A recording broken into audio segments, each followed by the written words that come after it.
Alright guys, I take back what I said about not going into the university building. I'm just in right now and it's very impressive. It's like that other building that I was just in with the staircase.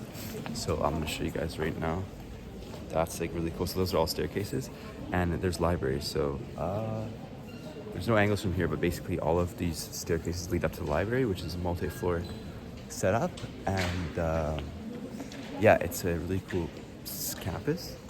And yeah, I could just get in. Basically, how the doors work is that you have to wait. It opens like every 15 seconds and then you get in outside. So I'm currently waiting outside the door because it opens at intervals.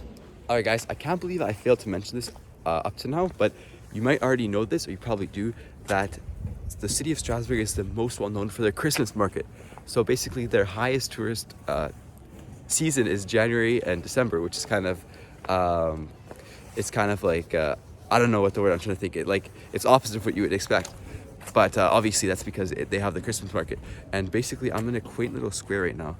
I just wanted to highlight that because I imagine that during the Christmas market, it's these type of squares. You can even see they have lights, so it's kind of still in the Christmas spirit here. But it's these squares that are full of people, full of booths with a bunch of good food and all that. Obviously right now it's much quieter, but it's really cool to think of what kind of atmosphere it's like here in the wintertime during the Christmas market. And yeah, this is a cool square. They actually said on the sign that the doors are so short here, or they were at least, because the doors are kind of normal now, that it's believed, or the myth is that it was dwarfs that lived in these houses along this square, sorry. But yeah, it's a nice little cool hangout place. All right guys, so I'm starting to realize how naive I was when I was thinking that the past church that I was just at was the cathedral. Now I'm at the cathedral and feast your eyes on this. It doesn't even fit in the frame. So it starts from all the way there and goes to there. I'm definitely gonna tell you guys how tall it is because I assume it's gonna be available on some sort of sign, because the last one had a 76 meter spire, but this one has to be like 150 something. So let's go inside. Okay, so I'm in the cathedral. It's massive. Before I showed you guys the actual size of it, because I'm only in the corner right now, I never thought of actually what they would need to do for maintenance, because obviously cathedrals have such open air. But you can see here they have like this kind of weird ladder thing on wheels. I would think they would have had those like scaffolding things that kind of fold up like scissors, but I'm not sure. That's an interesting question of how they do maintenance on the roof and on the ceiling. All right, so here you guys have it. I'm gonna give you guys the whole rundown right now. So you guys can see right here, I'm in front of the I don't know what it's called, the term where it's where the priest stands during the mass. So you can see there's a stained glass, which is a very big podium, and it goes really high up. And then if I turn back, this is where everybody sits. So you can see all the chairs. Actually, thousands of chairs.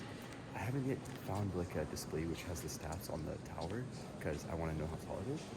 But anyways, look over there too. Look over there, you see the organs. So it's interesting to note that both of the organs here are of those two churches we went to, are built on the side, not on the back. You can see a very beautiful glass, stained glass over there. And I'm gonna show you the spire too, so stay tuned. All right guys, I'm in another one of the, I don't know what they're called, but the cathedral has 4 corners, and in each corner there's a different thing. Here you can see it's a very beautiful, kind of very intricate clock. So you can see there it tracks the time, of course, and it actually just a few minutes ago it rained, but it's so cool. And there's even a globe there just on the ground, you can see it. But yeah, so each corner has a very like special and impressive kind of design or structure on the wall. Alright guys, so quick update. I only have 34 minutes until the train leaves, because I was talking to one of the stewards of the site for like literally 20-30 minutes.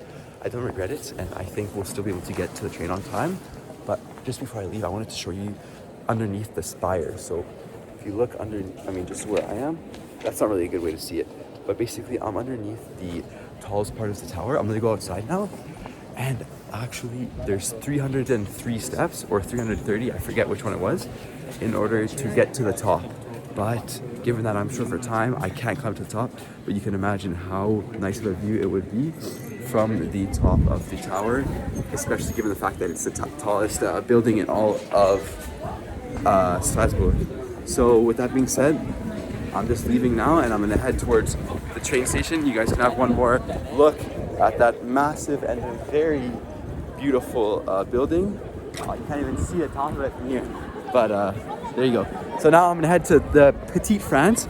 So basically, it's called like Little France, and it's like where there's a bunch of cool houses on the side of the water, and it's on the way to the train station. So we're just gonna go there quickly. All right, guys. So we have 30 minutes. I don't know if I said what I said prior to, but we actually should be good with terms of time.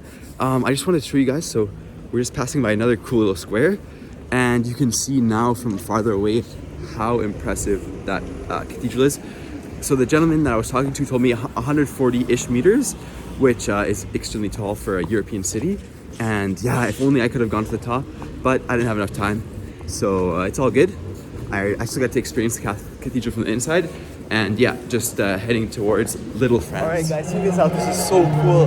So we got the protest passing by for the strike, and they have a police escort just up there. You can see the police.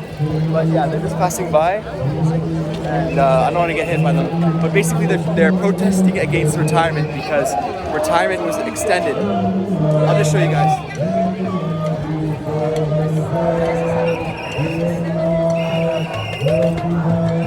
Alright guys, so that is going on forever, and it's pretty crazy. I had to quickly get across the street or else I wouldn't be able to. I'll show you guys one more angle, but basically they're protesting against the changes to retirement. So basically people have to work 3 years more now.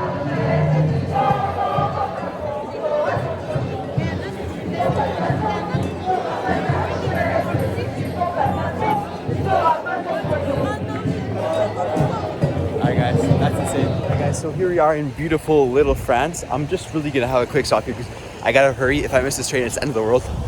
Look, there's kind of like a little cool river here. I just got here, so don't expect me to give you a good rundown, but you can see how the houses are really just on the edge of the water.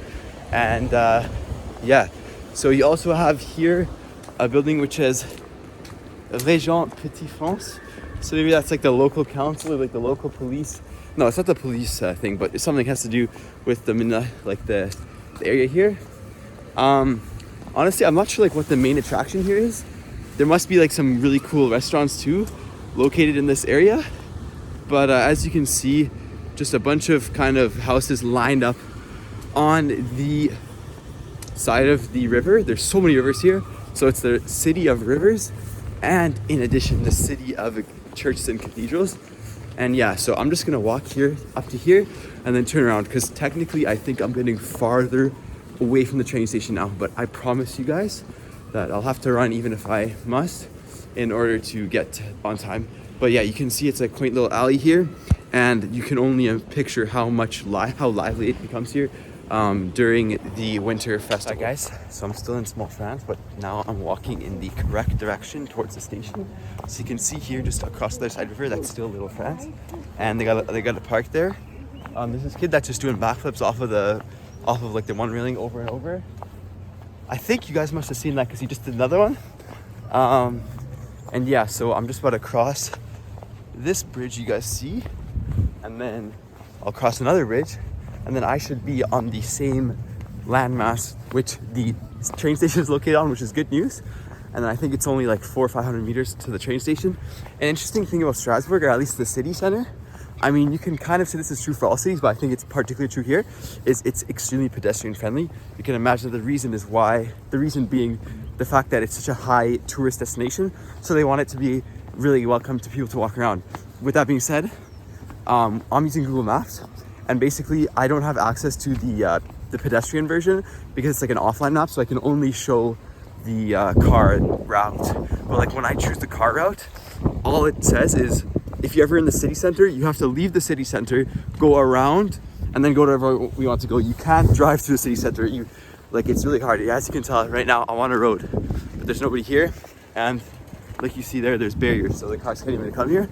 So for that reason, it's a very pedestrian focused kind of downtown, and not at all car friendly, which is good, at least for me, because I don't have a car. Hi guys, so we arrived at the station with 10 minutes in advance, so light work, no missed trains today, no sweatiness because I had to run all the way.